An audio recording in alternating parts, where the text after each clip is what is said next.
Chapter 4, wherein Freckles faces trouble bravely and opens the way for new experiences. On Duncan's return from his next trip to town, there was a big store box loaded on the back of his wagon. He drove to the west entrance of the swamp, set the box on a stump that Freckles had selected in a beautiful sheltered place, and made it secure on its foundations with a tree at its back. "It seems most a pity to nail it into that tree," said Duncan. "I haena the time to examine into the grain of it, but it looks as if it might be a rare ane. Anyhow, the nailin' winna hurt it deep, and having the case by it will make it safer if it is a good ane." "Isn't it an oak?" asked Freckles. "Aye," said Duncan. "It looks like it might be ane of they fine-grained white anes that make such grand furniture." When the body of the case was secure, Duncan made a door from the lid and fastened it with hinges. He drove a staple, screwed on a latch, and gave Freckles a small padlock so that he might fasten in his treasures safely. He made a shelf at the top for his books, and last of all covered the case with oilcloth. It was the first time in Freckles' life that anyone ever had done that much for his pleasure, and it warmed his heart with pure joy. If the interior of the box already had been covered with the rarest treasures of the Limberlost, he could have been no happier. When the big teamster stood back to look at his work, he laughingly quoted, "Neat, but no gaudy, as McLean says. All we're needin' now is a coat of paint to make a cupboard that would turn Sarah green with envy. Ye'll find that's safe and dry, lad, and that's all that's needed." "Mr. Duncan," said Freckles, "I don't know why you are being so mighty good to me, but if you have any jobs at the cabin that I could do for you or Mrs. Duncan, hours off the line, it would make me mighty happy." Duncan laughed. "Ye needna feel ye are obligated to me, lad. Ye mauna think I could take a half day off in the best hauling season and go to town for boxes to rig up and spend of my little for fixtures." "I knew Mr. McLean sent you," said Freckles, his eyes wide and bright with happiness. "It's so good of him. How I wish I could do something that would please him as much." "Why, Freckles," said Duncan as he knelt and began collecting his tools, "I canna see that it will hurt ye to be told that ye are doing every day a thing that pleases the Boss as much as anything ye could do. Ye're being uncommon faithful, lad, and honest as old Father Time. McLean is trusting ye as he would his own flesh and blood." "Oh, Duncan!" cried the happy boy. "Are you sure?" "Why, I know," answered Duncan. "I wouldna venture to say so else. In those first days he cautioned me na to tell ye, but now he wouldna care. Do ye ken, Freckles, that some of the single trees in your garden are worth $1,000? Freckles caught his breath and stood speechless. "Ye see," said Duncan, "that's why they maun be watched so closely. They take, say for instance, a burl maple, bird's eye they call it in the factory, because it's full of wee knots and twists that looks like the eye of a bird. They saw it out in sheets, no muckle thicker than writin' paper. Then they make up the furniture out of cheaper wood and cover it with the maple. Veneer, they call it. When it's all done and polished, ye never saw onything grander. Gang into a retail shop the next time ye are in town and see some. By sawing it thin that way they get finished for thousands of dollars' worth of furniture from a single tree. If ye dinna watch faithful, and Black Jack gets out a few he has marked, it means the loss of more money than ye ever dreamed of, lad. The other night down at camp, some son of Balaam was suggestin' that ye might be sellin' the Boss out to Jack and lettin' him take the tree secretly, and nobody would ever ken till the gang gets here. A wave of scarlet flooded Freckles' face, and he blazed hotly at the insult. "And the Boss," continued Duncan coolly, ignoring Freckles' anger, "he lays back just as cool as cowcumbers and says, 'I'll give $1,000 to ony man that will show me a fresh stump when we reach the Limberlost,' says he. Some of the men just snapped him up that they'd find some. So you see how the Boss is trusting ye, lad." "I am gladder than I can ever expriss," said Freckles. "And now will I be walking double time to keep some of them from cutting a tree to get all that money." "Mither of Moses," howled Duncan, "ye can trust the Scotch to bungle things a'thegither. McLean was only meanin' to show ye all confidence and honor. He's gone and set a high price for some dirty whelp to ruin ye. I was just trying to show ye how he felt toward ye, and I have gone and give ye that worry to bear. Damn the Scotch! They're so slow and so dumb." "Exceptin' prisint company?" sweetly inquired Freckles. "No," growled Duncan. "Headin' the list. He'd nae business to set a price on ye, lad, for that's about the amount of it, and I'd nae right to tell ye. We've both done ye ill, and both meanin' the verra best. Juist what I'm always sayin' to Sarah." "I am mighty proud of what you have been telling me, Duncan," said Freckles. "I need the warning, sure, for with the books coming I might be tempted to neglect me work when double watching is needed. Thank you more than I can say for putting me onto it. What you've told me may be the saving of me. I won't stop for dinner now. I'll be getting along the east line, and when I come around about 3, maybe Mother Duncan will let me have a glass of milk and a bite of something." "Ye see now," cried Duncan in disgust, "ye'll start on that 7-mile tramp with nae bite to stay your stomach. What was it I told ye?" "You told me that the Scotch had the hardest heads and the softest hearts of any people that's living," answered Freckles. Duncan grunted in gratified disapproval.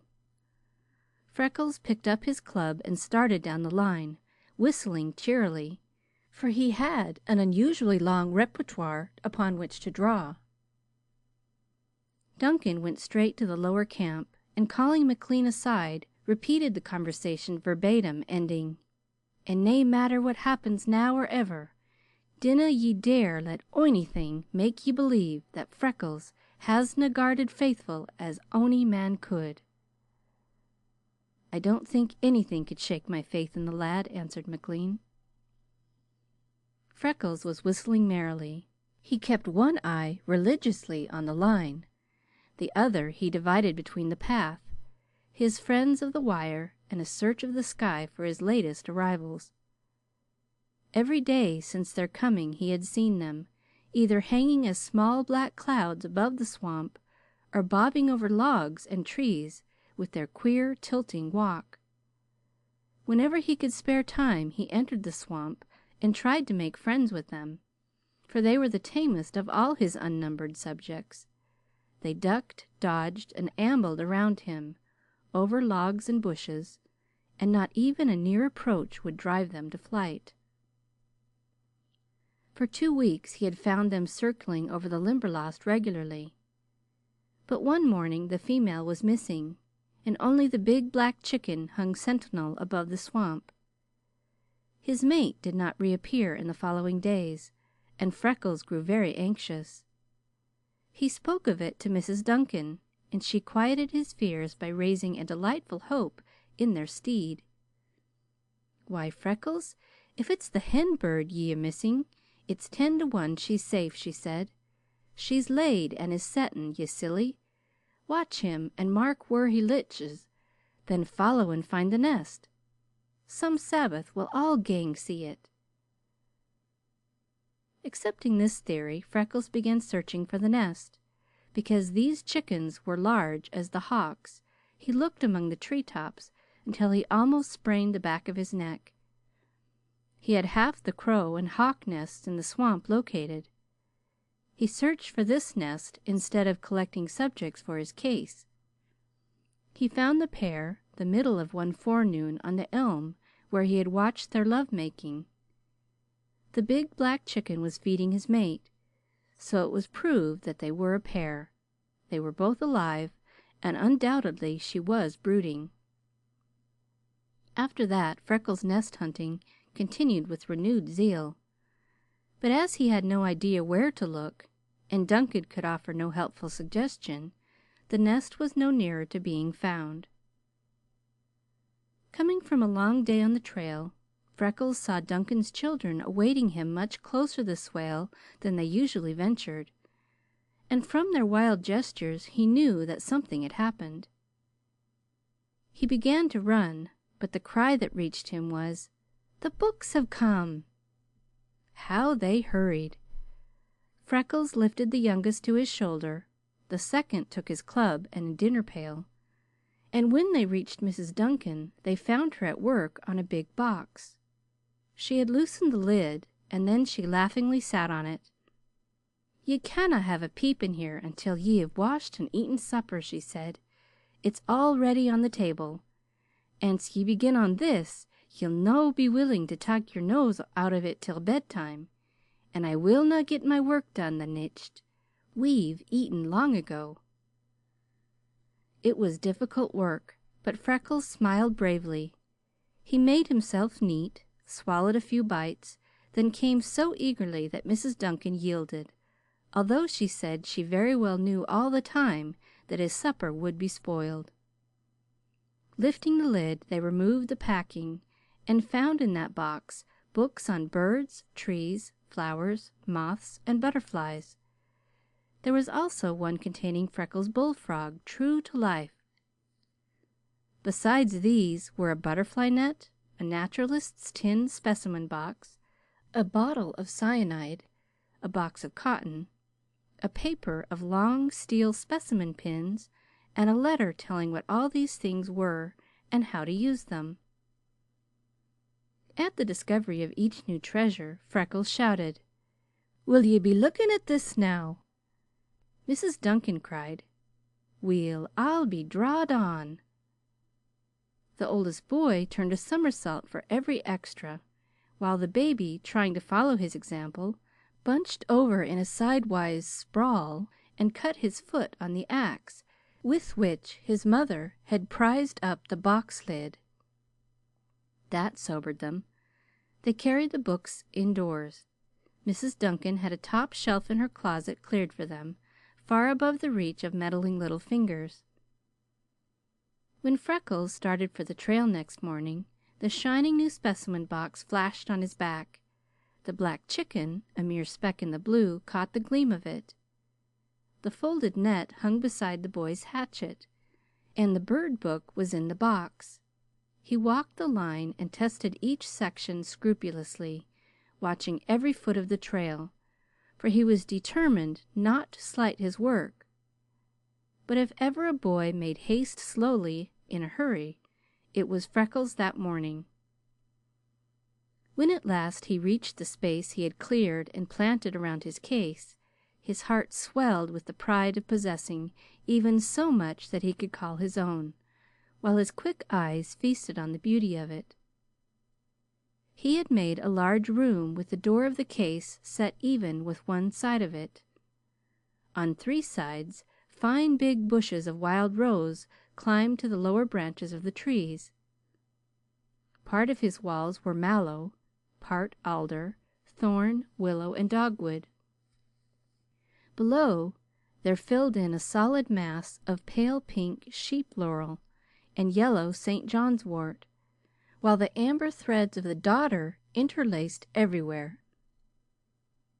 At one side the swamp came close. Here cattails grew in profusion. In front of them he had planted a row of water hyacinths without disturbing in the least the state of their azure bloom. And when the ground arose higher for his floor, a row of foxfire that soon would be open. To the left he had discovered a queer natural arrangement of the trees that grew to a giant size and were set in a gradually narrowing space so that a long, open vista stretched away until lost in the dim recesses of the swamp. A little trimming of underbush, rolling of dead logs, leveling of floor, and carpeting with moss made it easy to understand why Freckles had named this the cathedral. Yet he never had been taught that the groves were God's first temples.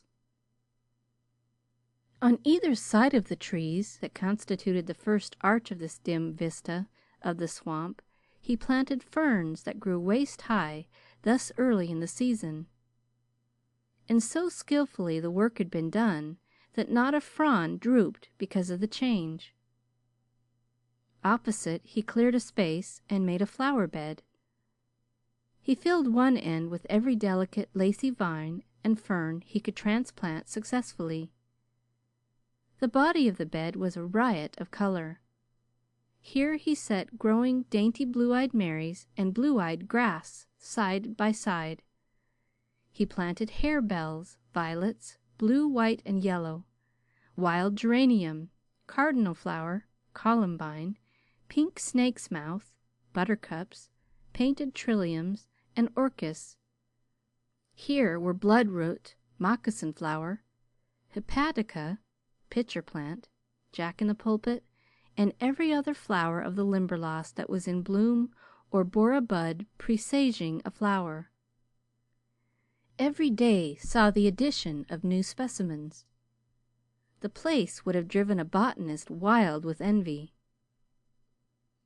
On the line side he left the bushes thick for concealment, entering by a narrow path he and Duncan had cleared in setting up the case.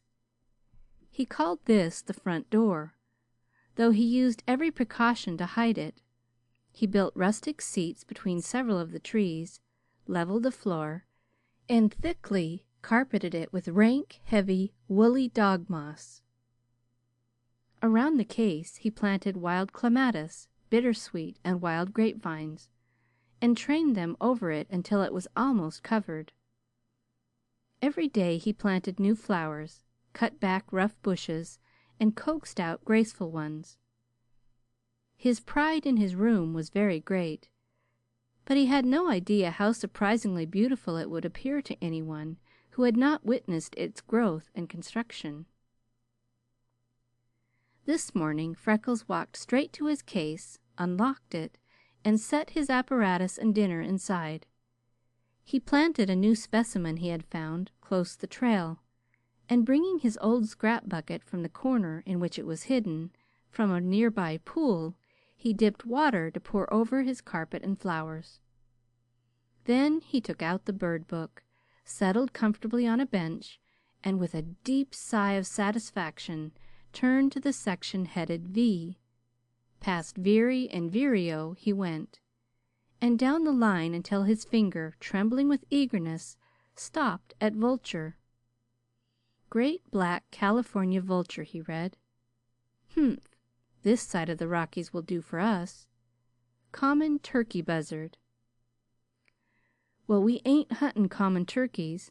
McLean said chickens, and what he says goes. Black vulture of the South. Here we are, arrived at once. Freckles' finger followed the line, and he read scraps aloud. Common in the South, sometimes called Jim Crow. Nearest equivalent to CATHARTES, ATRATA.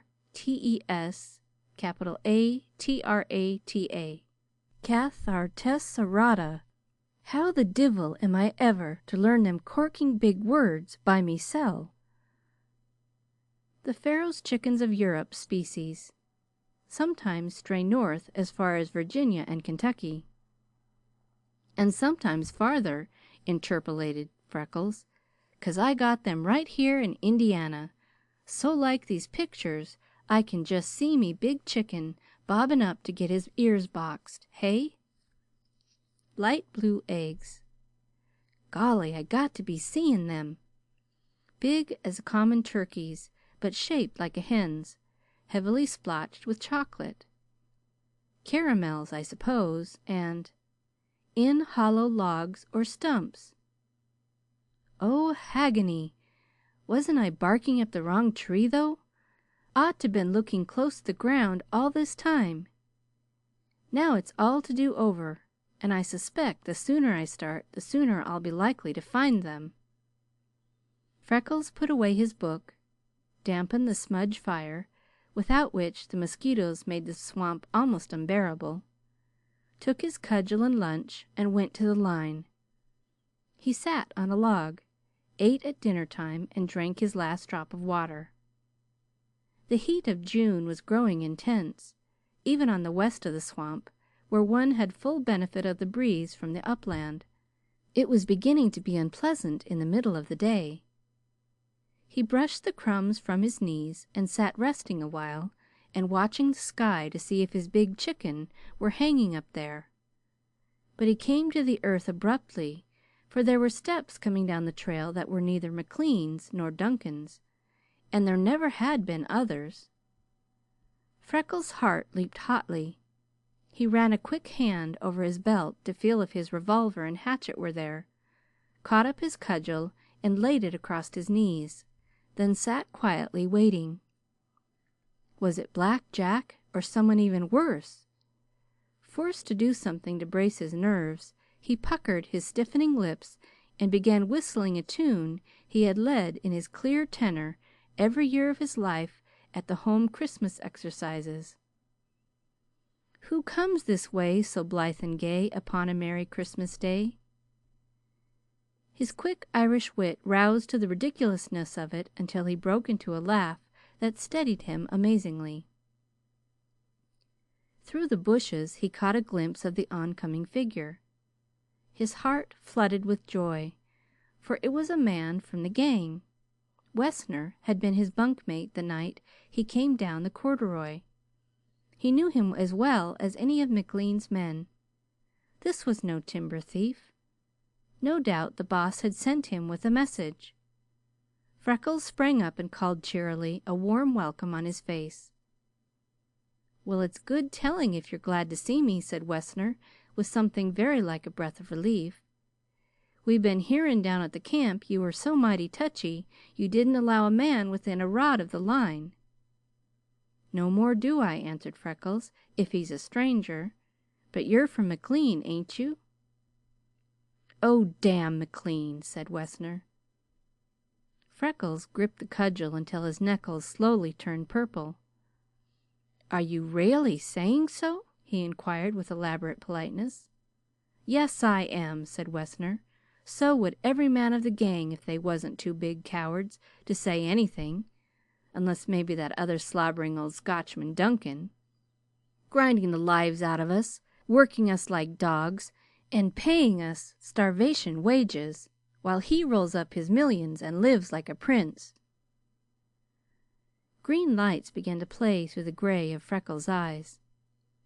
"Wessner," he said impressively, "you'd make a fine pattern for the father of liars. Every man on that gang is strong and healthy, paid all he earns, and treated with the courtesy of a gentleman. As for the Boss, living like a prince, he shares fare with you every day of your lives."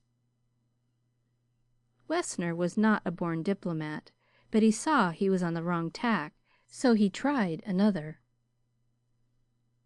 "How would you like to make a good big pile of money without even lifting your hand?" he asked. "Humph!" said Freckles. "Have you been up to Chicago and cornered wheat? And are you offering me a friendly tip on the investment of me fortune?" Wessner came close. "Freckles, old fellow," he said, "if you let me give you a pointer, I can put you onto making a cool 500 without stepping out of your tracks." Freckles drew back. "You needn't be afraid of speaking up," he said. "There isn't a soul in the Limberlost save the birds and the beasts, unless some of your sorts come along and's crowding the privileges of the legal tenants." "None of my friends along," said Wessner. "Nobody knew I came but I mean a friend of mine. If you want to hear sense and act with reason, he can see you later, but it ain't necessary. We can make all the plans needed. The trick's so dead small and easy." "Must be if you have the engineering of it," said Freckles. But he heard with a sigh of relief that they were alone. Wessner was impervious. "You just bet it is.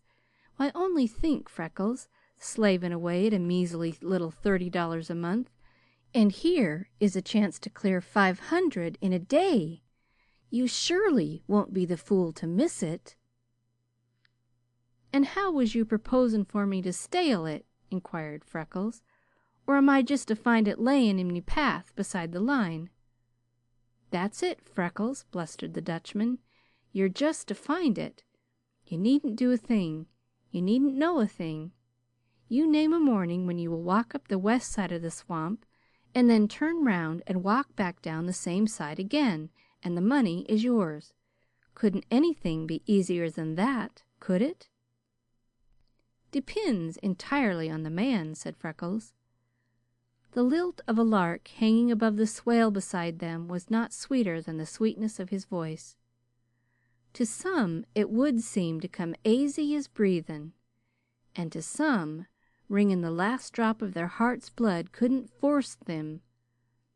I'm not the man that goes into a scheme like that with the blindfold over me eyes, for you see, it manes to break trust with the boss, and I've served him faithful as I knew. You'll have to be making the thing very clear to me understanding." "It's so dead easy," repeated Wessner. "It makes me tired of the simpleness of it. You see, there's a few trees in the swamp that's real gold mines. There's 3 especial. 2 are back in, but one's square on the line. Why, your pottering old Scotch fool of a boss nailed the wire to it with his own hands. He never noticed where the bark had been peeled or saw what it was. If you will stay on this side of the trail just one day we can have it cut, loaded, and ready to drive out at night.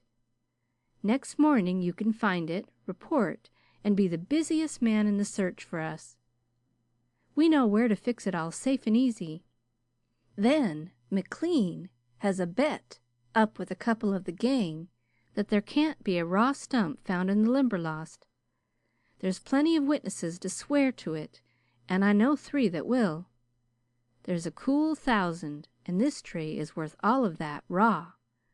Say, it's a gold mine, I tell you, and just 500 of it is yours.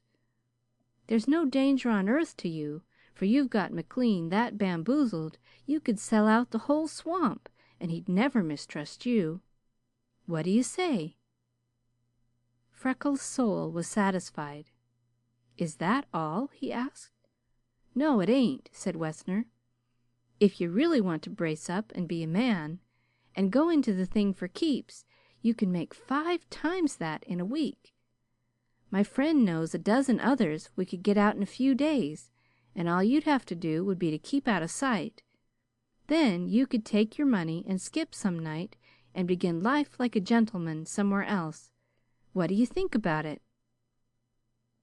Freckles purred like a kitten. "'Twould be a rare joke on the boss," he said, "to be stalin' from him the very thing he's trusted me to guard, and be gettin' me wages all winter throwed in free. And you're making the pay awful high. Me to be gettin' 500 for such a simple little thing as that? You're tratin' me most royal indade. It's away beyond all I'd be expecting. 17 cents would be a big price for that job. It must be looked into thorough. Just you wait here until I do a minute's turn in the swamp, and then I'll be escortin' you out of the clearing and giving you the answer." Freckles lifted the overhanging bushes and hurried to the case. He unslung the specimen box and laid it inside with his hatchet and revolver. He slipped the key in his pocket and went back to Wessner. "Now for the answer," he said. "Stand up." There was iron in his voice, and he was commanding as an outraged general. "Anything you want to be taken off?" he questioned. Wessner looked the astonishment he felt. "Why, no, Freckles," he said. "Have the goodness to be calling me Mr. McLean," snapped Freckles. "I'm after resarvin' me pet name for the use of me friends. You may stand with your back to the light, or be taking any advantage you want." "Why, what do you mean?" spluttered Wessner. "I'm maning," said Freckles tersely, "to lick a quarter section of hell out of you, and may the Holy Vargin stay me before I leave you here carrion, for your carcass would turn the stomachs of me chickens."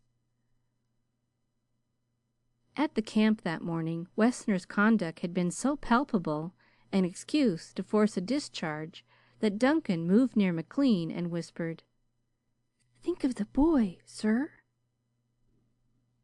McLean was so troubled that, an hour later, he mounted Nellie and followed Wessner to his home in Wildcat Hollow, only to find that he had left there shortly before, heading for the Limberlost. McLean rode at top speed. When Mrs. Duncan told him that a man answering Wessner's description had gone down the west side of the swamp close noon, he left the mare in her charge and followed on foot. When he heard voices, he entered the swamp and silently crept close just in time to hear Wessner whine, "But I can't fight you, Freckles. I hain't done nothing to you. I'm away bigger than you, and you've only one hand." The Boss slid off his coat and crouched among the bushes, ready to spring. But as Freckles' voice reached him, he held himself with a strong effort to learn what mettle was in the boy.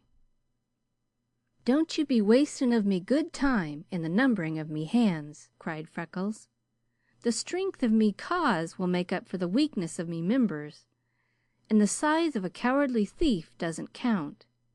You'll think all the wildcats of the Limberlost are turned loose on you when I come against you. And as for me cause, I slept with you, Wessner, the night I came down the corduroy like a dirty, friendless tramp, and the Boss was for taking me up, washing, clothing, and feeding me, and giving me a home full of love and tenderness, and a master to look to, and good, well-earned money in the bank. He's trusting me, his heart full, and here comes you, you spotted toad of the road, and insults me, as is an honest Irish gentleman, by hinting that you can cave. I'd be willing to shut me eyes and hold fast while you rob him of the thing I was set and paid to guard, and then act the sneak and liar to him, and ruin and eternally blacken the soul of me. You damned rascal," raved Freckles. "Be fighting before I forget the laws of a gentleman's game and split your dirty head with me stick." Wessner backed away, mumbling, "But I don't want to hurt you, Freckles." "Oh, don't you?" raged the boy, now fairly frothing. "Well, you ain't resembling me none, for I'm itching like death to get me fingers in the face of you." He danced up, and as Wessner lunged in self-defense, ducked under his arm as a bantam and punched him in the pit of the stomach, so that he doubled with a groan.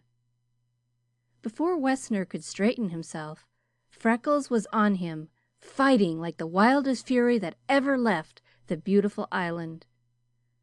The Dutchman dealt thundering blows that sometimes landed and sent Freckles reeling, and sometimes missed, while he went plunging into the swale with the impetus of them. Freckles could not strike with half Wessner's force, but he could land 3 blows to the Dutchman's 1. It was here that the boy's days of alert watching on the line, the perpetual swinging of the heavy cudgel, and the endurance of all weather stood him in good stead, for he was tough and agile. He skipped, ducked, and dodged. For the first 5 minutes he endured fearful punishment. Then Wessner's breath commenced to whistle between his teeth. When Freckles only had begun fighting, he sprang back with shrill laughter. "Be golly, and will your honor be whistling the hornpipe for me to be dancing of?" he cried. Spang went his fist into Wessner's face, and he was past him into the swale. "And would you be pleased to tune up a little livelier?" he gasped. and clipped his ear as he sprang back. Wessner lunged at him in blind fury. Freckles, seeing an opening, forgot the laws of a gentleman's game and drove the toe of his heavy wading boot into Wessner's middle until he doubled and fell heavily. In a flash Freckles was on him. For a time McLean could not see what was happening. Go to him now, he commanded himself, but so intense was his desire to see the boy win alone that he did not stir. At last Freckles sprang up and backed away. "Time!" he yelled as a fury. "Be gettin' up, Mr. Wessner, and don't be afraid of hurtin' me. I'll let you throw in an extra hand and lick you to me complete satisfaction all the same.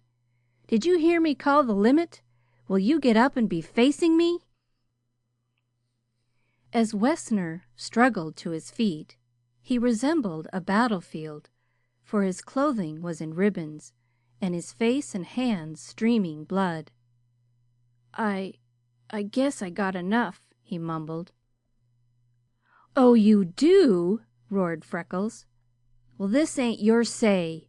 You come on to me ground, lying about me boss and intimatin' I'd stale from his very pockets. Now will you be standing up and taking your medicine like a man, or getting it poured down the throat of you like a baby?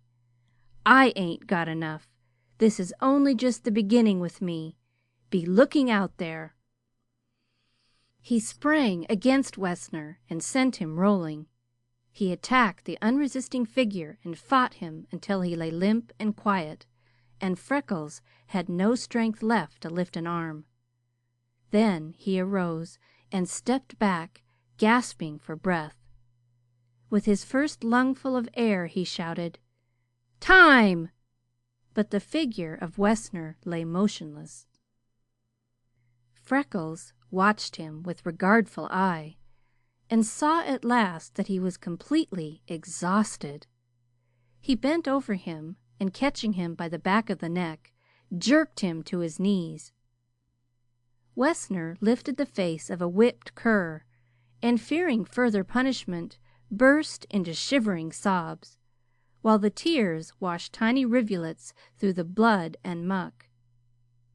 Freckles stepped back, glaring at Wessner, but suddenly the scowl of anger and the ugly, disfiguring red faded from the boy's face. He dabbed at a cut on his temple, from which issued a tiny crimson stream, and jauntily shook back his hair. His face took on the innocent look of a cherub, and his voice rivaled that of a brooding dove. But into his eyes crept a look of diabolical mischief. He glanced vaguely around him until he saw his club, seized and twirled it as a drum major, stuck it upright in the muck, and marched on tiptoe to Wessner, mechanically as a puppet worked by a string. Bending over, Freckles reached an arm around Wessner's waist and helped him to his feet. "Careful now," he cautioned. "Be careful, Freddie. There's danger of you hurtin' me." Drawing a handkerchief from a back pocket, Freckles tenderly wiped Wessner's eyes and nose. "Come, Freddie, me child," he admonished Wessner. "It's time little boys were going home. I've me work to do, and can't be entertaining you any more today. Come back tomorrow if you ain't through yet, and we'll repate the perfarmance. Don't be staring at me so wild-like. I would eat you, but I can't afford it. Me earnings, being honest, come slow, and I've no money to be squanderin' on the pailful of dyspeptic's delight it would be to taking to work you out of me innards." Again an awful wrenching seized McLean. Freckles stepped back as Wessner, tottering and reeling as a thoroughly drunken man, came toward the path, appearing indeed as if wildcats had attacked him.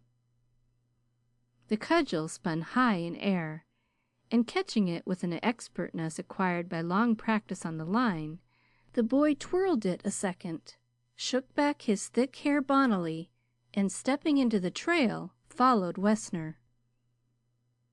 Because Freckles was Irish, it was impossible to do it silently, so presently his clear tenor rang out, though there were bad catches where he was hard pressed for breath. "It was the Dutch, it was the Dutch. Do you think it was the Irish hollered help? Not much! It was the Dutch, it was the Dutch." Wessner turned and mumbled, "What are you following me for? What are you going to do with me?" Freckles called the Limberlost to witness. "How's that for the ingratitude of a beast? And me troubling mesilf to show him off me territory with the honors of war!"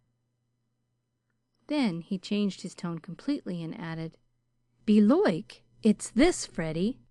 You see, the Boss might come riding down this trail any minute, and the little mare's so wheedlesome that if she'd come on to you in your prisint state all of a sudden, she'd stop that short she'd send Mr. McLean out over the ears of her.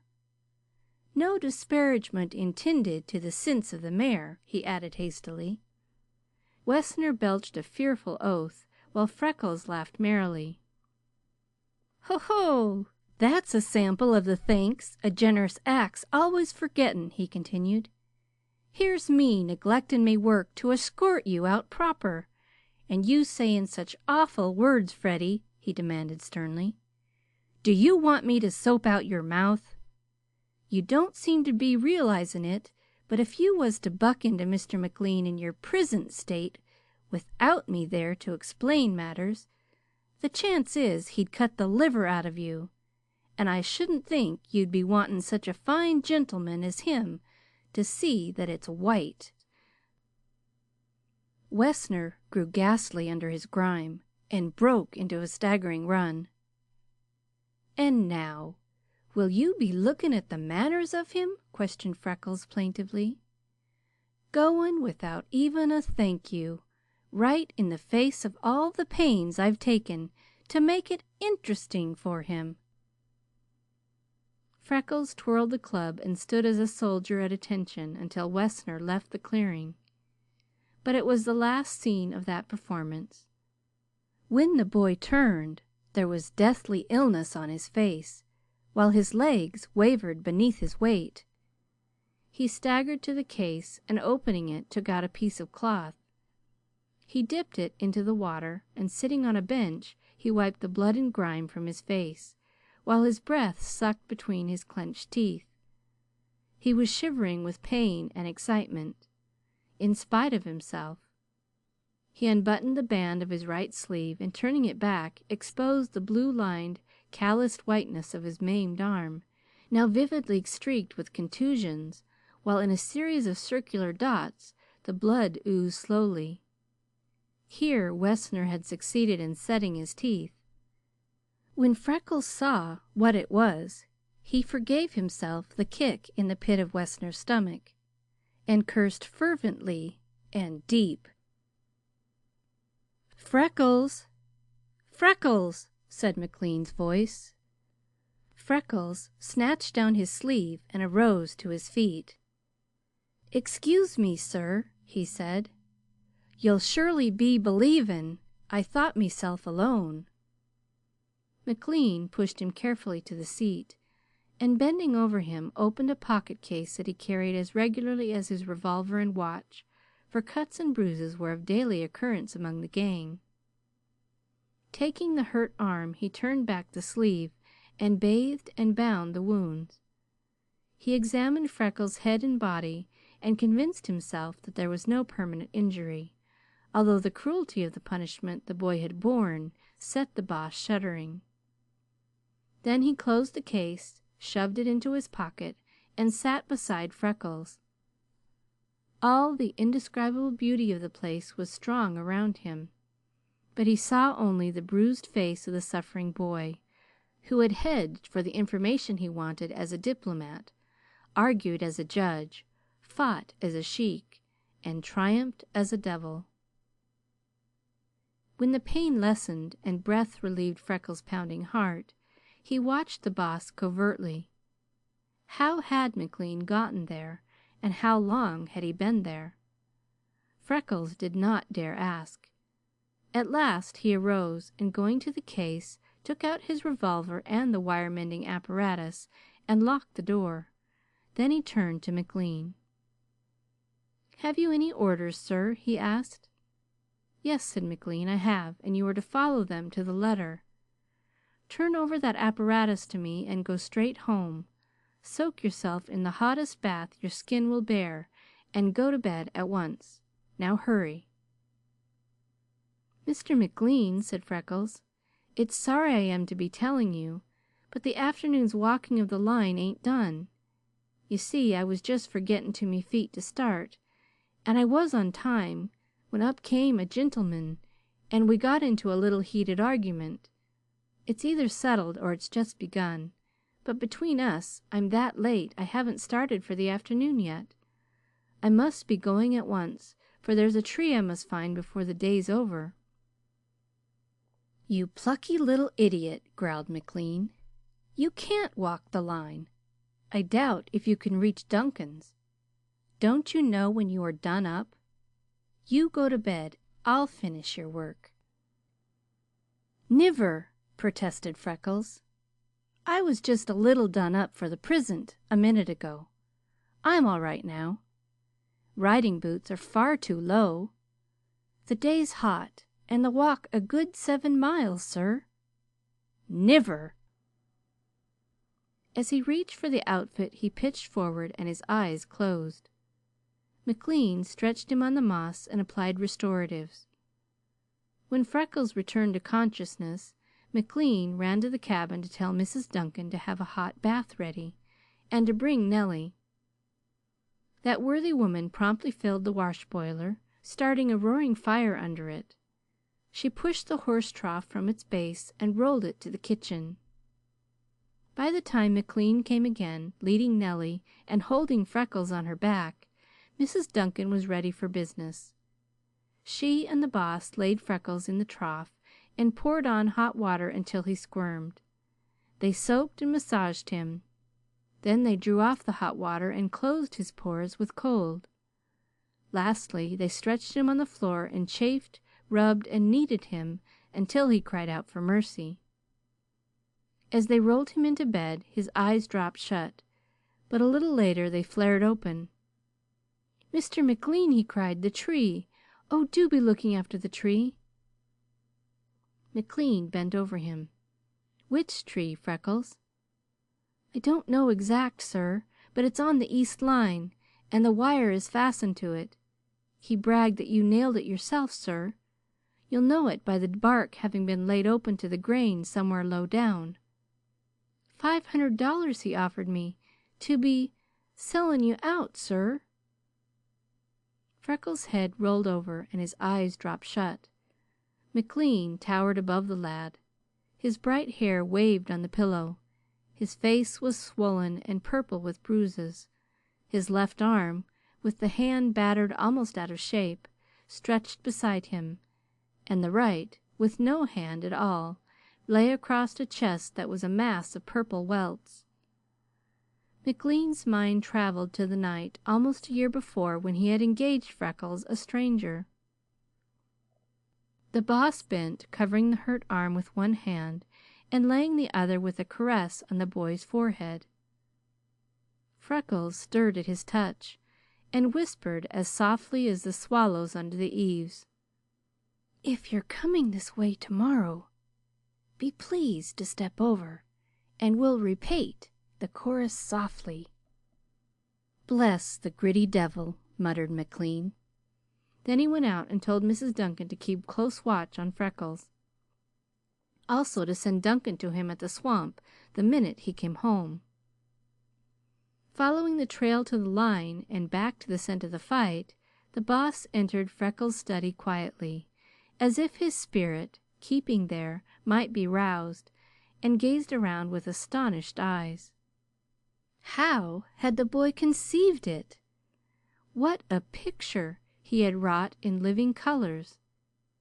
He had the heart of a painter. He had the soul of a poet. The Boss stepped carefully over the velvet carpet to touch the walls of crisp verdure with gentle fingers. He stood long beside the flower bed and gazed at the banked wall of bright bloom as if he doubted its reality. Where had Freckles ever found and how had he transplanted such ferns? As McLean turned from them, he suddenly stopped. He had reached the door of the cathedral. That which Freckles had attempted would have been patent to anyone. What had been in the heart of the shy, silent boy when he had found that long, dim stretch of forest, decorated its entrance, cleared and smoothed its aisle, and carpeted its altar? What veriest work of God was in these mighty living pillars and the arched dome of green? How similar to stained cathedral windows were the long openings between the trees, filled with rifts of blue, rays of gold, and the shifting emerald of leaves. Where could be found mosaics to match this aisle paved with living color and glowing light? Was Freckles a devout Christian, and did he worship here? Or was he an untaught heathen, and down this vista of entrancing loveliness did Pan come piping, and dryads, nymphs, and fairies dance for him? Who can fathom the heart of a boy? McLean had been thinking of Freckles as a creature of unswerving honesty, courage, and faithfulness. Here was evidence of a heart aching for beauty, art, companionship, worship. It was writ large all over the floors, walls, and furnishing of that little Limberlost clearing. When Duncan came, McLean told him the story of the fight, and they laughed until they cried. Then they started around the line in search of the tree. Said Duncan, "Now the boy is in for sore trouble." "I hope not," answered McLean. "You never in all your life saw a cur whipped so completely. He won't come back for the repetition of the chorus. We surely can find the tree. If we can't, Freckles can. I will bring enough of the gang to take it out at once. That will ensure peace for a time at least. And I am hoping that in a month more the whole gang may be moved here. It soon will be fall, and then, if he will go, I intend to send Freckles to my mother to be educated. With his quickness of mind and body and a few years' good help, he can do anything. Why, Duncan, I'd give $100 bill if you could have been here and seen for yourself." "Yes, and I'd 'a' done murder," muttered the big teamster. "I hope, sir, ye will make good your plans for Freckles, though I'd as soon see ony born child o' mine ane taken from our home. We love the lad, me and Sarah." Locating the tree was easy because it was so well identified. When the rumble of the big lumber wagons passing the cabin on the way to the swamp wakened Freckles next morning, he sprang up and was soon following them. He was so sore and stiff that every movement was torture at first, but he grew easier and shortly did not suffer so much. McLean scolded him for coming, yet in his heart triumphed over every new evidence of fineness in the boy. The tree was a giant maple, and so precious that they almost dug it out by the roots. When it was down, cut in lengths, and loaded, there was yet an empty wagon. As they were gathering up their tools to go, Duncan said, "There's a big hollow tree somewhere mighty close here that I've been wanting for a watering trough for my stock. The one I have is so small. The Portland Company cut this for elm butts last year, and it's 6 feet diameter and hollow for 40 feet. It was a buster. Well, the men are here and there is an empty wagon. Why mightn't I load it on and take it up to the barn as we pass?"